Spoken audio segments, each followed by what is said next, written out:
very warm welcome to all the Jigyasa members and members of the Executive Council.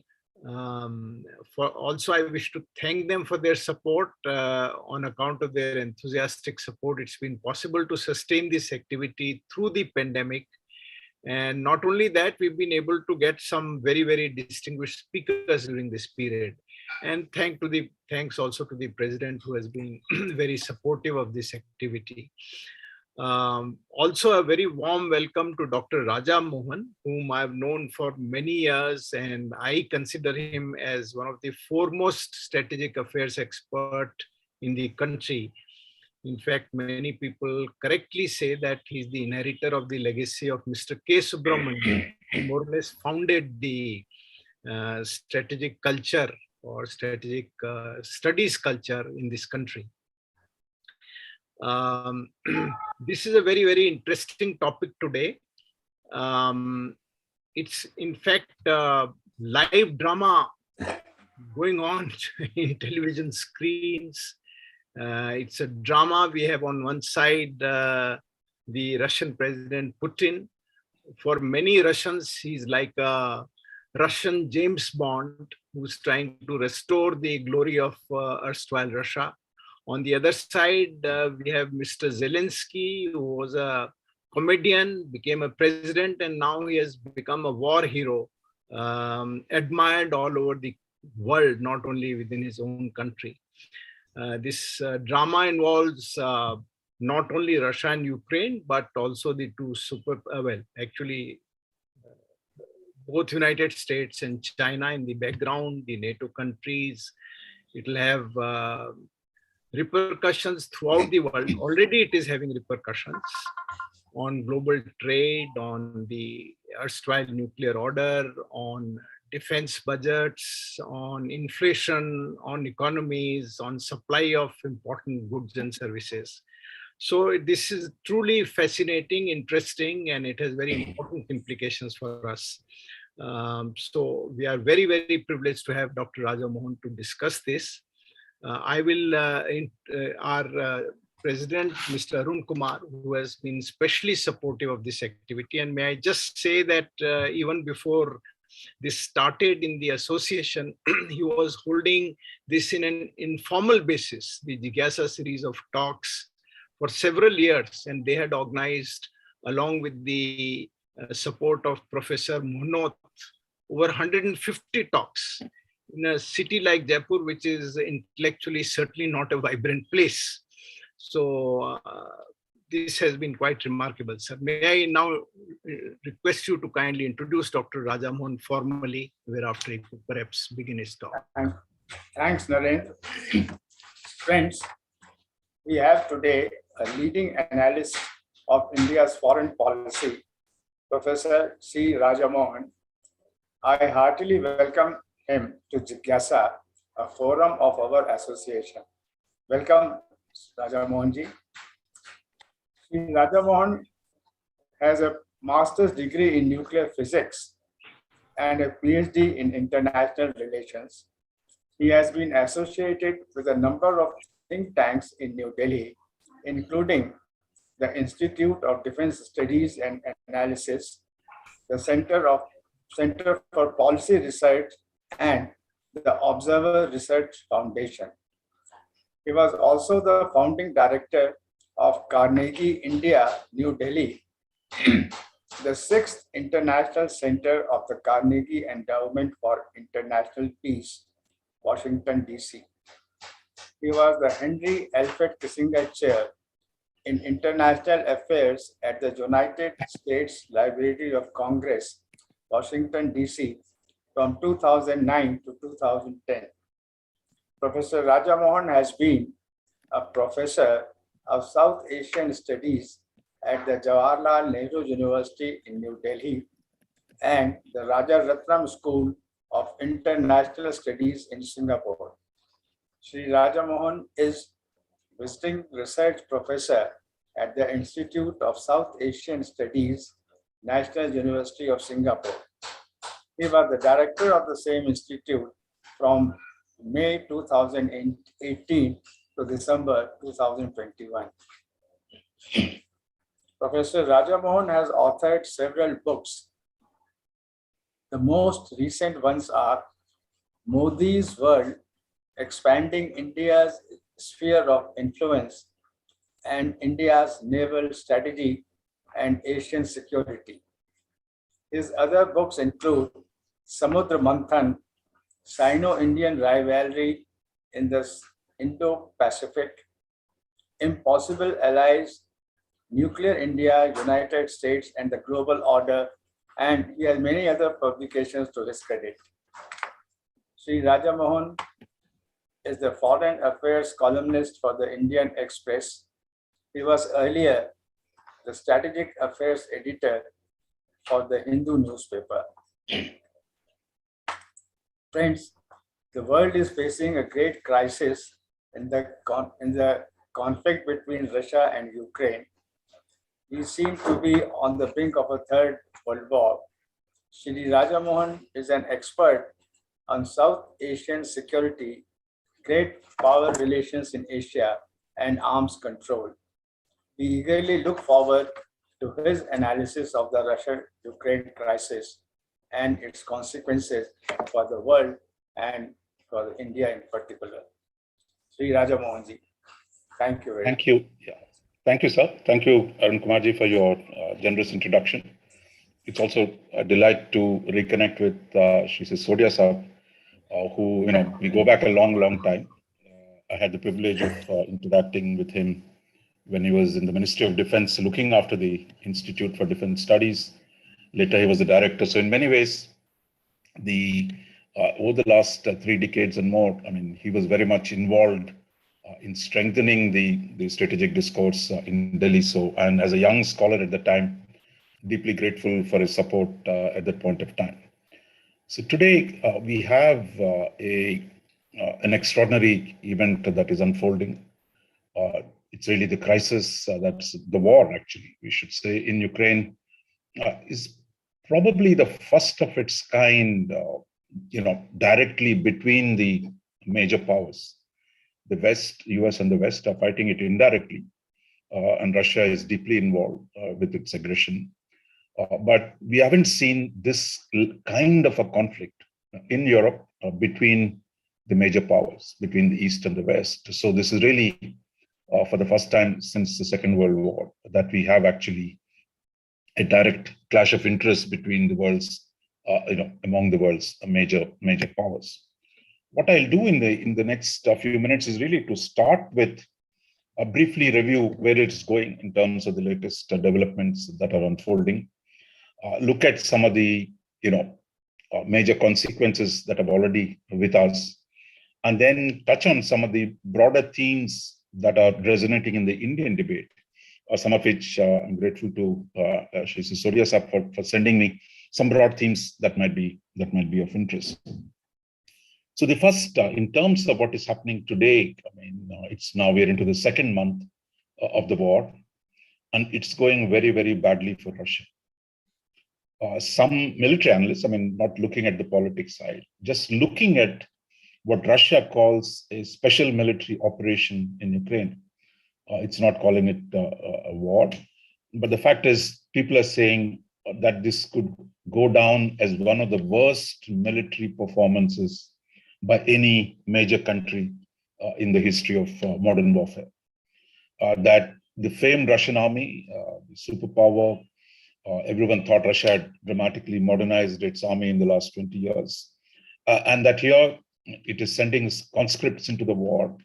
Its logistics were poor, its inability to maneuver, its inability to take on a fairly, a weak country. I think that really shatters the image of Russia, and the failure. I think you can say already acceptance today by Putin saying that he's going to limit himself to the eastern Ukraine. He had that option at the beginning of the war, that you could have said, look, concentrated its efforts on the eastern Ukraine, taken it over. Instead of that, he's invaded Ukraine in all directions and seeking a far more consequential, fundamental political change in Ukraine. The fact is, 1 month later, that is not on the cards. So therefore, now he's saying he's going to limit his objectives to eastern Ukraine. Second, meanwhile, like all conflicts, I mean, there are internal tensions. When you begin to lose a war, I mean, the biggest consequences are not external, but internal. Looks like the defense minister, the last 2 days, Western media was speculating the defense minister had disappeared. Defense Minister Shoigu, that was not seen in public for a long time. So there was a lot of international speculation. Today, the Russians say, we had a heart attack. That the defense minister, he's not some novice. He's been around, he's been a minister for more than 3 decades. One of the closest advisors to Putin, that he has had a heart attack and he's not seen in public for the last 2 to 3 weeks.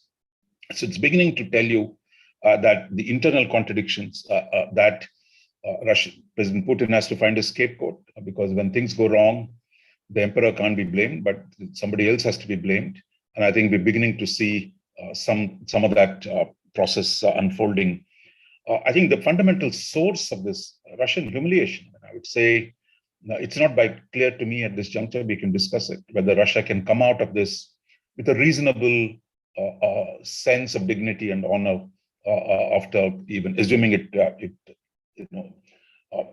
pares down its objectives from the whole of Ukraine, regime change to eastern Ukraine, whether he can actually come out of this with a dignity and reputation for a major power intact.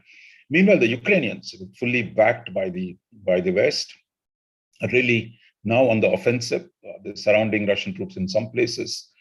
They're pushing back against Russians. They regained some control. How far this goes, of course, remains to be seen. But we can say at this point, this is not going to end well for President Putin.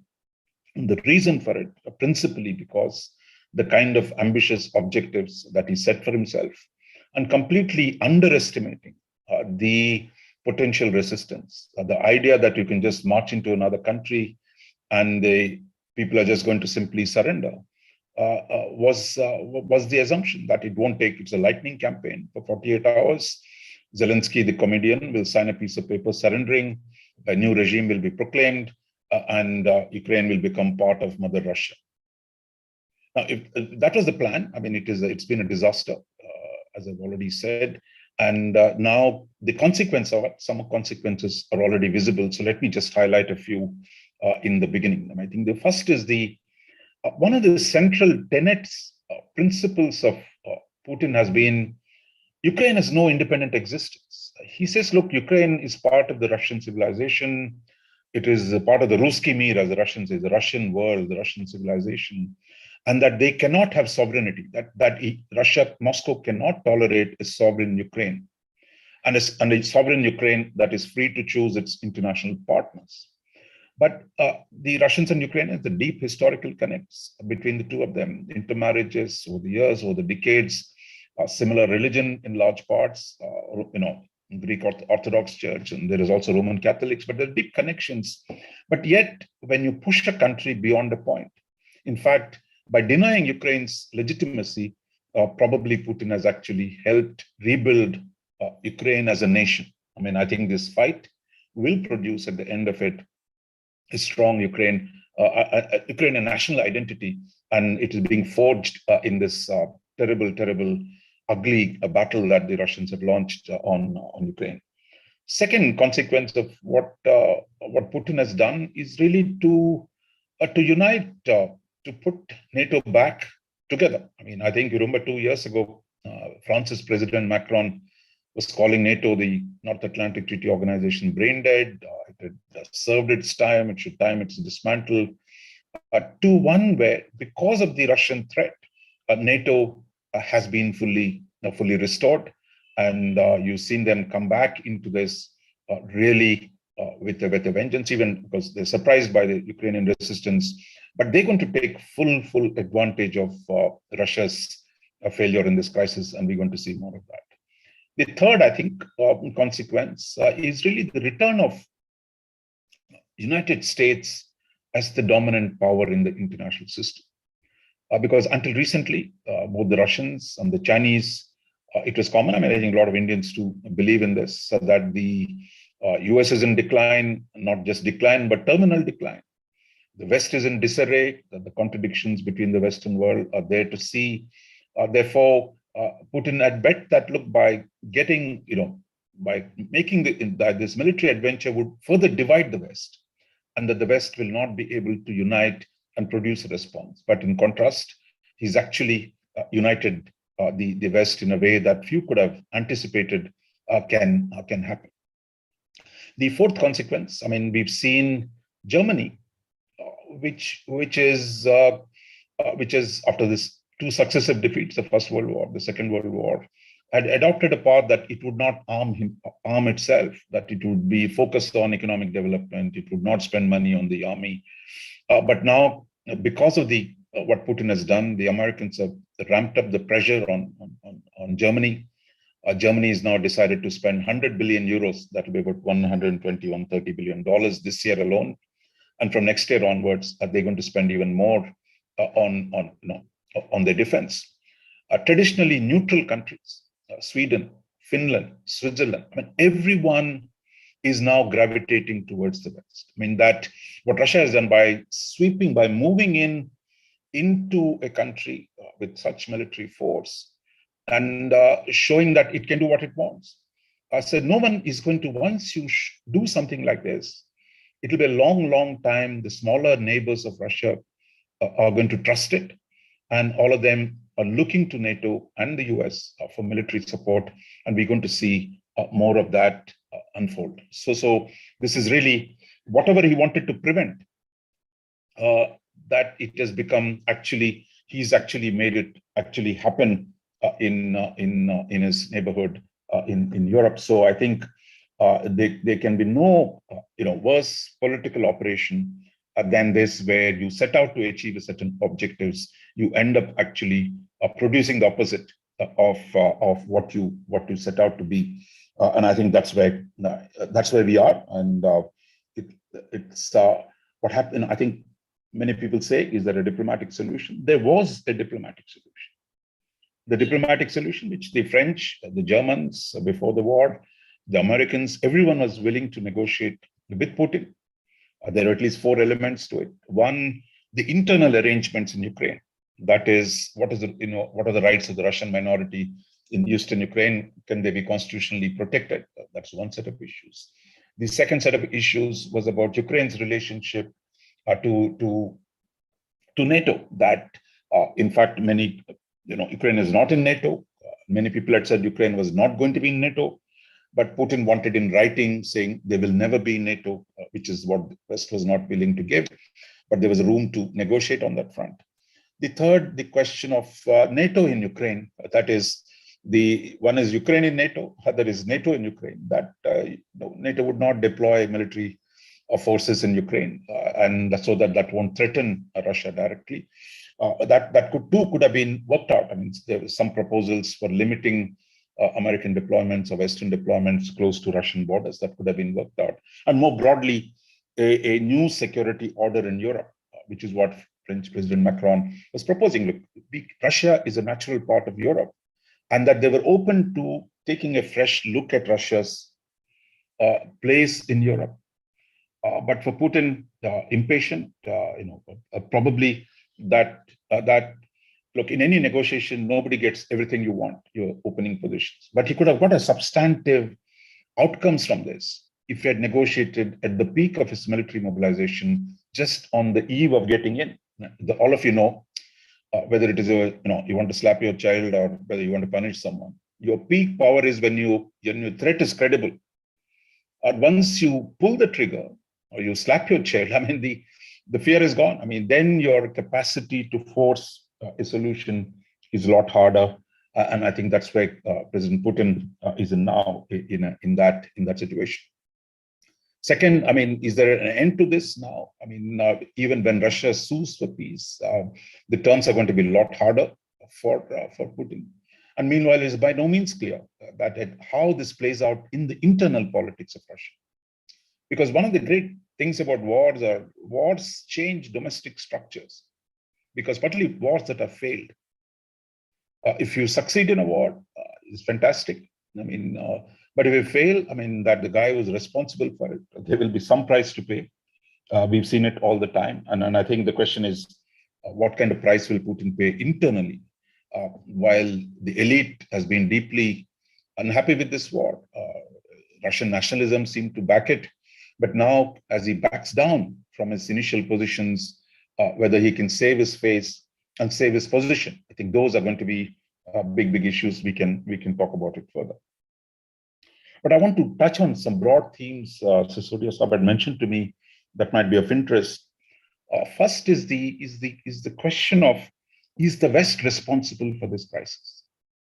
No, it's a very popular argument in India, in most parts of the world, a lot of other non-Western world, that look, poor Russia was provoked into this, and the Americans and the West were pushing him into a corner, and therefore he had no choice but to intervene. And I think this is completely, a crazy argument, because look, Russia is not a little baby. Russia has been around for 1,000 years. We've been around only 75 years as an Indian state, modern Indian state. Russia is a state that goes back 1,000 years. It is part of European statecraft. It fought Second World War. It active in the Cold War. The idea that Russians were simply pushed into a corner is completely untrue. And I think, well, NATO has expanded. It is clearly, but you cannot fundamentally take a position, I have a right to decide what my neighbors will do. That is, if India says, look, Nepal can do only this, it can never engage China. Pakistan was part of India before, therefore Pakistan has no business to align with somebody else. You might be justified fully with that. But can you actually use that as a basis, for example, to tell the Nepalese, for example, guys, you're just like us. Why are you a separate country? I'm going to send in my troops because you're getting too close to China, and let's take you over. And you do that to even the strongest country can't do this to its weakest of neighbors, because the moment you do that, you're creating huge sets of problems for yourself. And finally, it is the question of what is the meaning of sovereignty? For a nation, in the end, you might be provoked by someone, you might be tricked by someone, you might be betrayed by someone, but in the end, the Raja is responsible for his sovereign actions. That is, you make a mistake, you can't then say, oh, sorry, these guys fooled me. Whether you are a fool or you're fooled by somebody else, the consequence is the same. You can't go crying, oh, I was a victim, these terrible Westerners have pushed me into this corner. I mean, you make that choice. I mean, nobody asked you to go to war.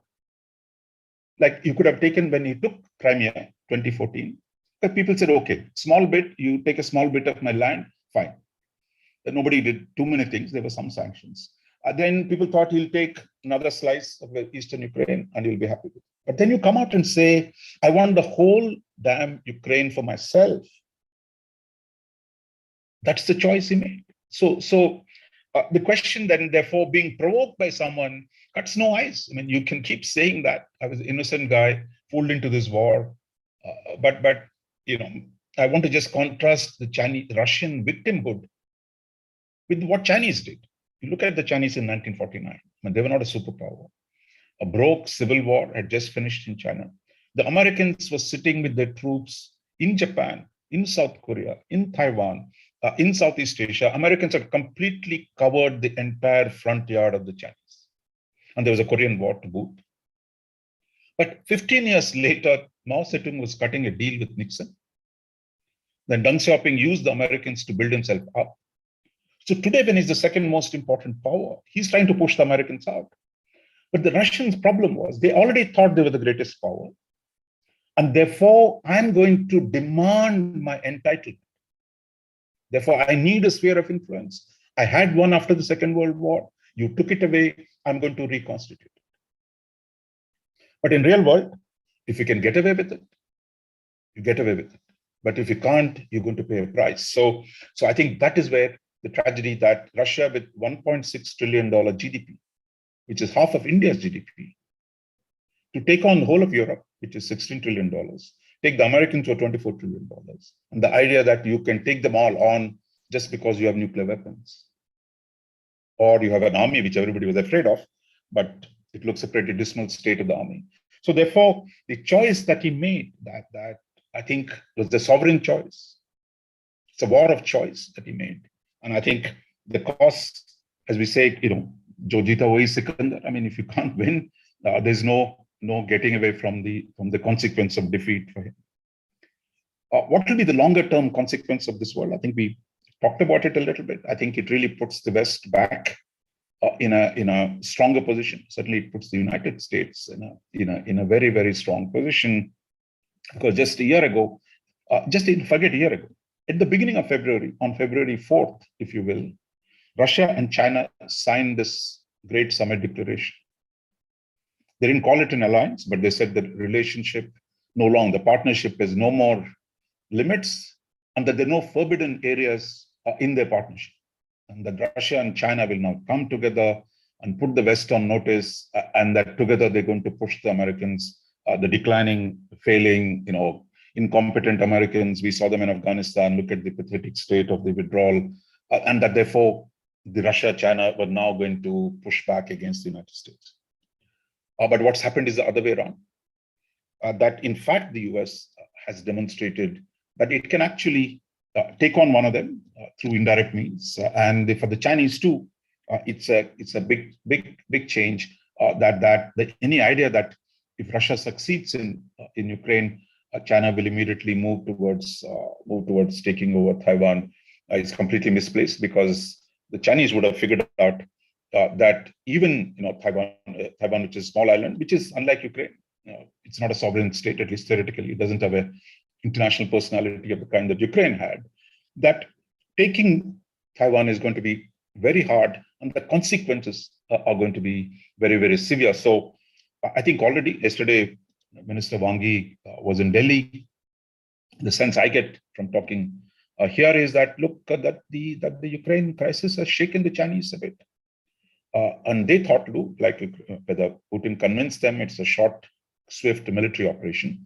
The longer this continues, the Chinese discomfort with this is going to grow. So therefore, they're going to come back with a toning down rhetorical support for Russia, but engaging the Americans. So they're going to find themselves ways in which they can explore ways to wriggle out of this difficult situation that they find. So the question that China is the real winner of the war, I don't think that is true. That is actually puts them on notice for two reasons. One, like Putin, Xi Jinping is a strong man, that you think you can take unilateral decisions, and that exactly what Xi Jinping has done in Asia. Just when everything was going for him, the Chinese Americans were deeply in love with them. Wall Street in New York and the Silicon Valley loved Chinese market, and they were just making money hands over fist. And then suddenly you say, no, I want a slice of the South China Sea. I want a bit of the Arunachal Pradesh. I want a bit of Eastern Ladakh. And I'm going to push everybody around because I've arrived. I'm the great China.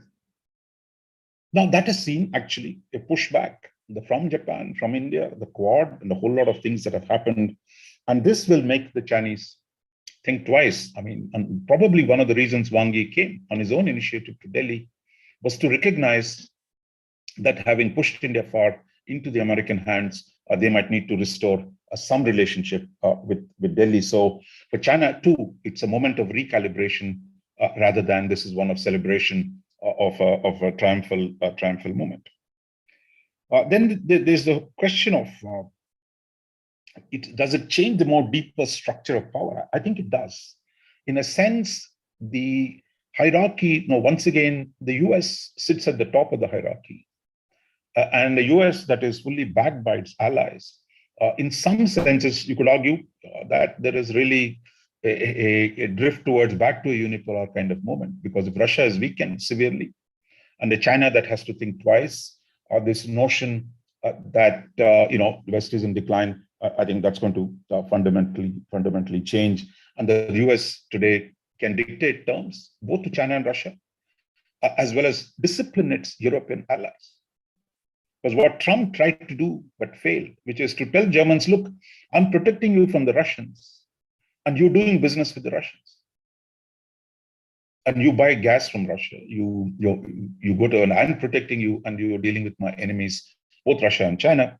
Now, with a military crisis on the borders, the American ability to set terms to Europe on what it does is going to increase. Because once you have armies at your gate, then Europe has not invested in its own military power. Therefore, you need the American protection. So this takes us back to the relationship between the Raja and the Seth. The Seth needs money, and the Raja needs a Seth, because Seth has the money to borrow to fight wars. But the Seth needs also the Raja to protect you.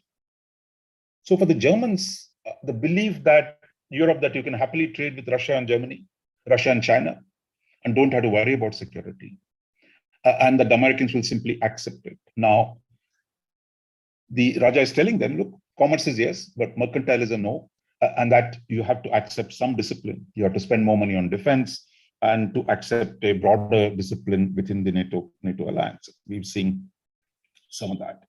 The fourth set of issues really relate to the future of globalization. I think this is not the first instance. We saw Trump, we saw the Chinese weaponize globalization to use their centrality in the production of a whole lot of things for political leverage. And now Americans are doing exactly the same by using the SWIFT financial system, because the entire financial system is still, the plumbing is still Western. You could argue, look, the dollar is going to be replaced. We're going to have, alternative economic system. I mean, there was this talk about yen many years ago. There was a talk about euro replacing the American dollar. But now this idea yuan will somehow replace the US dollar. I think premature. And that American dollar is going to be around. And the American primacy, the capacity to punish anyone in the international system has once again been demonstrated, and it's a wake-up call to the Chinese as well. On the question of nuclear weapons, I mean, clearly, poor Ukraine gave up nuclear weapons in '94 for security guarantees that it would cede nuclear weapons if its security was taken care of. But like all pieces of paper that are written, I mean, they're not worth the paper they're written on when you come to a crisis. It doesn't always work. But Ukraine, I don't think ever had a chance to keep its nuclear weapons. But the fact is that today, if you're in Japan, more importantly, in Japan or Korea, in East Asia, the idea that you need nuclear weapons of some form to manage a strong power on your doorstep is an argument.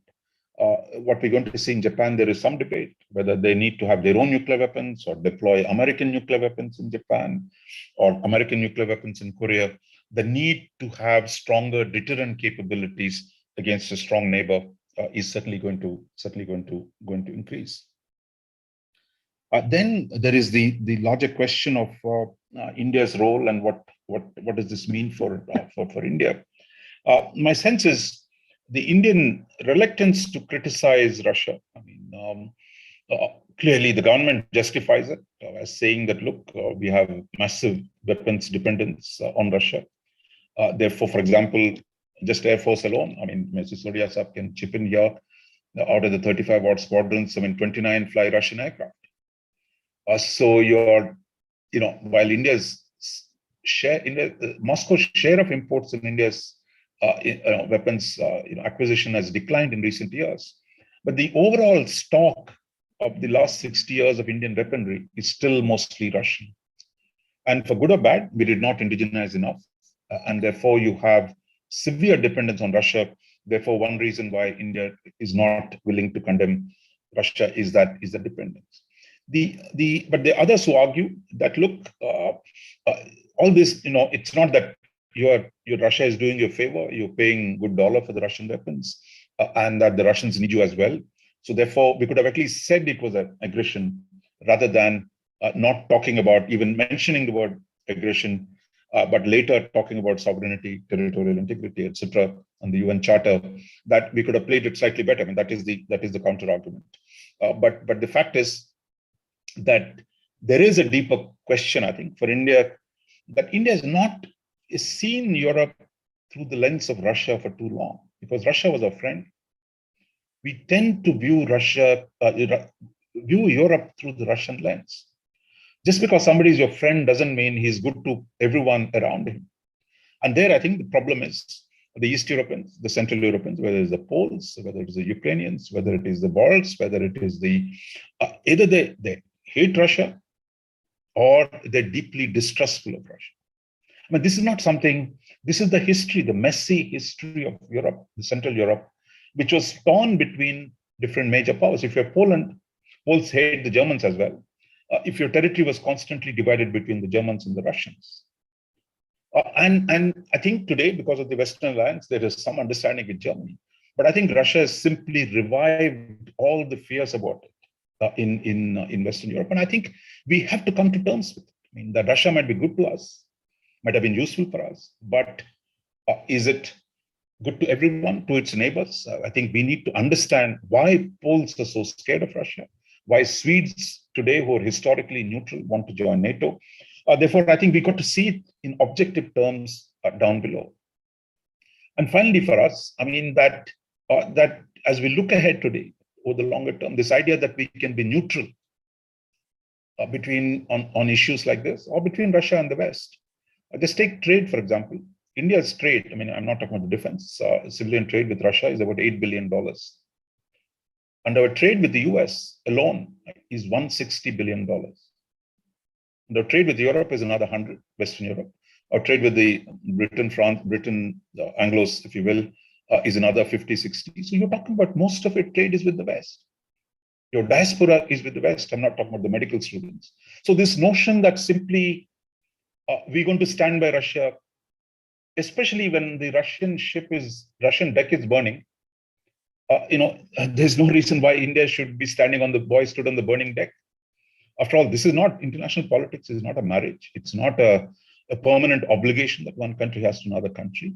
My sense is Russia is still about India's past. It is not about India's future.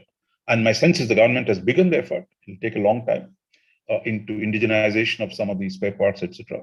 But the fact is, as Russia's weight in India's overall interest or global calculus begins to decline, has declined over the last 30 years, and it's only can further decline. And if Russia diminishes itself at the end of this war, I think the adaptation, the adjustment would have to be much quicker. At the same time, we also need to make sure that if the West comes out too powerfully, that we're not caught on the wrong end of the stick again. So therefore, we have to continue to strengthen ourselves. And I think that is the key. And not are we with Russia, are we with the United States? The question is, how do we strengthen our comprehensive national power so that you can deal with crises like this? So I will stop here and hand it back to the chair, to respond to any questions. Thank you very much, Raja Mohanji. It's a very interesting and very illuminating talk. I'm sure there must be some questions people may like to ask. Manavat ji, aapka koi sawal hai? You have some? Bajaj sir. I put the question in the chat box, sir. If can I read? Can I just put it again? I think. So. Thank you, sir. Shall I, sir? Yes. Please go ahead. Yeah. So the general feeling as the commoner in India is that the longer the war continues, the main gainer because of this war is the US, and therefore US is trying its best to see that the war doesn't come to an end. Is it true, sir? As you have also mentioned that ultimately the winner is going to be the US because its influence over the US or its ability to control the business by the US or European countries also will be affected positively in favor of the US. So should we believe that yes, the US is prolonging the war in its own interests? No, but is that the rule number one in international politics is everyone is for themselves. So the problem is not that the West was looking for an opportunity to put the Russians in a fix, but so Russia had to make the choice. Biden went to meet Putin in June and saying, look, let's get together. China is my bigger problem. Can we work together in Europe? But Putin thought, look, working with China was better for him. He went into this big deal with the Chinese, and he thought he can crush. Biden was weak. He thought US was divided. Europe was divided, so he just he can play the game differently. So I think that's a calculation you make, and rather than simply saying, look, somebody told you, you made a wrong judgment. No, in the end, you start with the assumption everybody's playing their own game, and within that, how do I make sure that my interests are not sacrificed? And this way, the sovereign's responsibility to his state, to his people, of making correct judgments. You make a wrong judgment, you pay the price. And I think unlike domestic politics, 1 year there is Congress in power in Rajasthan, next year the BJP, next elections, you can keep oscillating between 1 and 2. But in international politics, you make a mistake. Only starting using force and losing a war is the worst thing you can do. So the trick is, that don't put yourself in a situation where you're going to be punished. And I think that's where the challenge is. And I think you make the judgment. There's no escaping the consequences. Look, Nehru can say, look, I went to the UN in good intentions to take Kashmir to the Security Council. But in the end, 75 years later, the damn thing is still sitting there. Or on China border, you can say, look, we trusted the Chinese. So I think the question in the end is, you live with the choices you make. And I think that's where the problem, I think, the Russian sense of entitlement, that they were once a superpower, but now with $1.6 trillion wants to claim that status in Europe, which I think that's the difference between Germany after the Second World War and Japan after the Second World War. They accepted you're a defeated power, you accepted your status, and focus on building yourself up as an economy, rather than coming back and say, I'm going to push back against the Brits and the Americans again. But Russia was not reconciled to its defeat. I think Putin, while Yeltsin was, Putin and his KGB lot, which came to power, were not reconciled. And I think that's where the problem is. Raja Mohan, my question is historical. Good to see you again after a long time. But can you hear me? Yes, sir. Good. My question really was, you're mentioning that the Russian army was considered the mightiest army in the world. I heard this also being said when the Russian army actually marched into Afghanistan. Yes, certainly in the defeat of Napoleon and the liberation of Europe from Napoleon, and again in the defeat of Germany, Russia had not only the vital role, but the key role. Both these empires were defeated by the Russians. But then I think the invasion of Afghanistan, which then finally ended up in the collapse of the Soviet Union, explained that the Russian army was no great entity in the modern world. So how, surely, the people within Russia should act. If I can see that, surely a Russian could have seen that. And why is it that you assessed that they're the greatest? How, in what way has it been tested to show that it is the greatest military on earth? No. I think it's a good question. The Russians had great victories in the Napoleonic War and then the Second World War. Even then, he was reminding me the other day, they had got a lot of support from the West, actually. That in the First World War, you had Morgan Stanley financing them from New York. In the Second World War, the Lend-Lease agreement of the Americans gave them a huge support. Sorry, Raja, that Western support was only supportive. Of course, the West projects it as their victory, but we know. I think Russia was, I'm saying Russia was a weak among all the major powers. Russia was the weakest historically. It had the mass, but its delayed industrial revolution, its inability to it was a way behind Germany, and before that, Britain and others in Europe. So it had the mass, but in the end, mass prevailed in the Second World War and the Napoleonic Wars. But the assumption in the last 20 years was that Putin had restored the army to its strength, that he'd created new weapons, and he was warning that, look, I got these weapons, big hypersonic weapons, I got this weapon, I got this weapon. So I think the confidence with Russia, I think today is a complete miscalculation, but he was calculating that he can get away with it, because I think fundamentally, if you think it was that lightning operation can be done, quick surrender of Zelensky can be produced, your game over. And people, most of the world would have simply accepted, perhaps, if Ukraine had surrendered in the second day. And they said, okay, done is done, because in the world, fait accompli, people accept new facts. So that could have been easier. But that's where the miscalculation was. And I think that it's exposed its weakness. But nobody thought the kind of conscription, the kind of soldiers that have been encountered, the kind of logistics they've worked on, the lack of communications within their own system, all these have been exposed with this operation. Mr. Mehta wants to ask a question. Yes. It's a very nice talk, very illuminating. I have two questions related to economy. Would this war, adventure, whatever you call it, impact the Russian economy only slightly, or would paralyze it? And secondly, what would be the economic implication of this war for India? Yes, I'm not an economist, and I shouldn't say too many things, but I'll just briefly mention Russia is not a big economy, I mentioned that, but they had some really great strengths. One was they were one of the major producers of oil and natural gas in the world. And Europe was totally dependent on Russian oil and natural gas. Probably Putin had bet that this dependence will prevent the Europeans from joining the United States fully.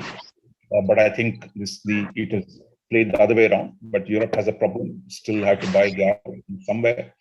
And in the last few days, Americans are trying to arrange a whole lot of alternative supplies. But I think that by what the Americans have shown Russia has $600 billion of reserves accumulated because of high oil prices over the years. You keep it in the bank, and nobody expected that you can just leave those assets and say, okay, dear friend, this money is no longer yours. You can't use it. So this idea that you put money in international banks and you cut away the Russian central bank, it's completely a flop. I don't think the Russians expected it. That the West will simply seize its asset, cut it off the central bank from any global transactions. So the short-term costs for Russia are going to be severe. So there's no question. But over the longer term, I mean, whether Russia has the leverage, can it force the Europeans, look, by the time the winter comes, and if there's no resolution of the issue, can Europe have enough oil without Russia? Will that be sustained? I mean, all those are open, but it depends on who takes the pain longer. But in the near term, Russians, I think, are finding ways to, so Americans are trying to reduce the costs for Europe by selling their own oil, because that's always nice, reviving the North Sea oil production, getting the Qataris and the Gulf guys to step in. So they'll try and plug some holes in this. But if the war lasts very long, then Russia might have some leverage. But the pain for Russia is already quite severe. I think for India, we can try and protect some parts of this relationship, because you have to pay for your weapons, etc. Oil is still not sanctioned, therefore India can be buying oil to whatever price it does. But India is not going to pick a quarrel with the West by openly confronting the sanctions, I think. So therefore, at this point, if you can buy it, but tomorrow if oil also comes under sanction, then you're in a different situation. So my sense is that India the managing of the consequences would be less dependent on what will do with Russia. If oil prices go up, their consequences are there. If the global energy order becomes complicated, that poses a problem. If inflation goes up around the world, that's a problem. So I think it is secondary consequences which are severe, which is affecting everyone in the world. I think they will affect quite much. There's a question. Dinesh ji, aap boliye. He's written a question in the chat box. Yeah. Yeah. You want to ask that? Can you, Dinesh ji, Read that question. Yeah, I saw the question. I think, it's not saying, look, what the West should have done. Why do you expect others to be nice to you? I mean, you just lost a war, you lost the Cold War, and then you expect others to be nice to you. So there again, I think, look, that's where it is your responsibility to manage your neighbors, and saying the West encouraged Ukraine, but they didn't really give him the NATO membership anyway. That the problem was the Russian sense that, look, they had a status and they want to restore it.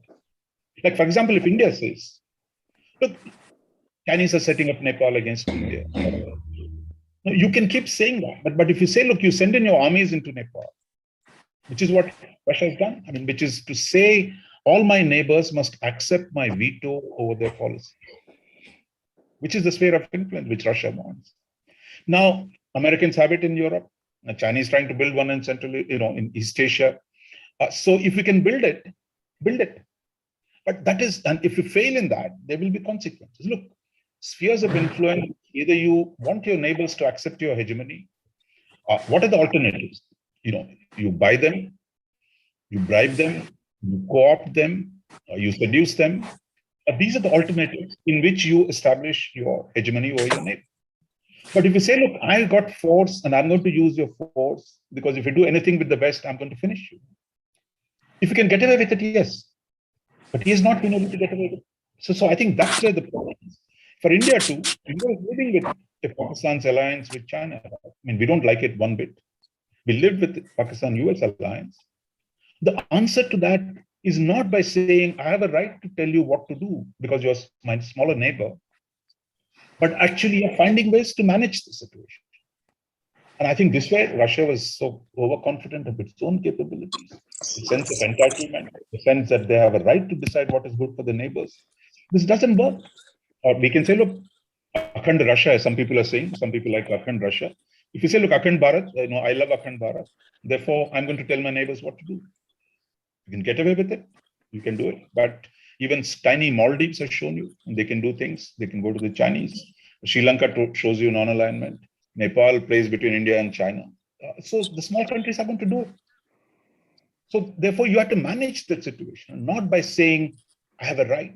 Point is, there's no right. The question is, can you secure that right through whatever means you can? And if you don't have the means, you can't do that. My question is there in the chat box. Can you please answer that? Yes, sir. Let me just give me a second.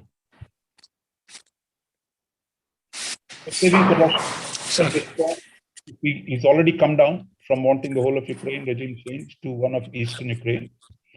Whether he can get that look. See, retreat when you're losing is a terrible proposition. That it's one thing to put smaller objectives, but if you're walking away from a bigger objective to a smaller objective, you face consequences both. On the other side, people are going to push even harder against you. Ukrainians, as I said, are already in the counteroffensive. And internally, people are saying, look, we started out with this. Why are you doing this? So my sense is, when you're losing, to get a face saving is hard. I mean, ideally, you can say, look, we should give them a face saving. Americans should be generous, give them a face saving. But for that, at this point, if Russia is seen as losing the war, I don't see that happening anytime soon. And whether he can actually control, if he manages to control Eastern Ukraine and holds on to his presence in other parts, maybe he can negotiate a face saving. But at this point, he's on retreat, politically at least, and on the ground, the situation is not good for him. So it's going to be a lot harder for him to negotiate a face saving. There was another question here. He wanted me to. What is India's stand? Why is Russia not listening to international justice, right? I mean, look, nobody listens to the International Court of Justice. I mean, it's not some higher judiciary like in India, Supreme Court has ordered. I mean, you know that even Supreme Court can't get it all done. They can issue arbiter dicta, but International Court of Justice has no mandate, no power. So it was there in the news items. No, I'm just saying. I'm saying that Ukraine went and they got a judgment in their favor. They're saying, look, what Russia is doing is wrong. But I think the order passed by the International Court is the binding for all countries. No, that's enforceable. No, that's moral. There is a moral force to ICJ, but it has no army backing it. So it's a law without the capacity to enforce. And international law, unfortunately, is not enforceable. And so it is what matters on the ground is, can you win? Therefore, that is where the problem is that for Russia, that the moral opinion it has lost. The world can't agree with what it done. We might not criticize them, but would you accept tomorrow if Pakistan declares POK as a separate country and says I'm setting up a government there? Or would you accept if China recognizes Arunachal Pradesh or some corner of Nagaland and says, look, I'm supporting this little republic? See, nobody can accept what Russia has done on a principled basis. But each one has interest, so we might keep quiet. But there it is. So therefore, what matters in the real world is, can you get away with it or not? He got away with Crimea. But by seeking a whole piece of the cake, the Chinese are smarter. They keep what they call salami slicing. Always take a little bit so that the other guy is not provoked. But if you grab the whole cake and say the whole thing is mine, I mean, that's where he's produced the reaction. There was a question on India. I'm sure I think I missed it. I'm just trying to look at it. Yes, look, I think India, China, will they come closer? That's what yesterday's meeting was about. But India is saying first, you vacate the territories you got, you clear the ground. We can talk about these things later. So I think this is where what I think India's position as of now. We both have abstained in the UN Security Council in various places. But at this point, India is saying, okay, suddenly you discovered the values of me. Nice to know that, because you're under pressure from the Americans. But if you want to my cooperation, first clear the ground situation, we will talk. So I think India, because the Chinese, as I said, are a bit shocked by what's happened in Ukraine, and for them, having BRICS, having India stand up, and once again they're playing the whole card of Asian brothers standing up against the evil West. There was a time when we used to buy into those kind of arguments. And today we seem a little smarter than that, and say, okay, that's Asian brothers is fine, but you vacate my territory first. We will talk afterwards. So that's a message from both Mr. Ajit Doval and Mr. Jaishankar yesterday, I believe.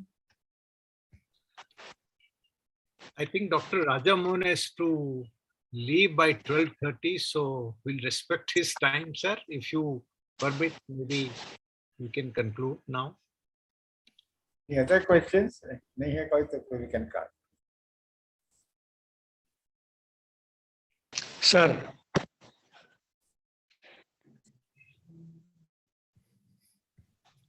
Sir. Should I? Yeah, go ahead. Thanks.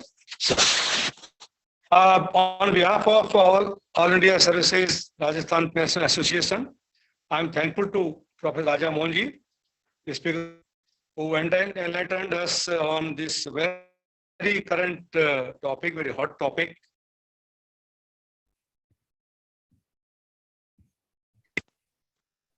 Sri Indranil Kanta and Sri Manish Vasishji. Without his technical support, this event might not have been possible.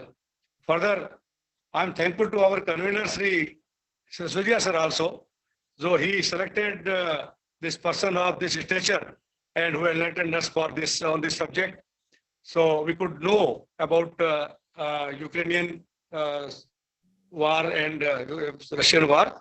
And now I'm again thankful to all the participants who attended this, and we think that Raja Mohanji will come again and will be giving us further more lectures. Thank you very much, sir.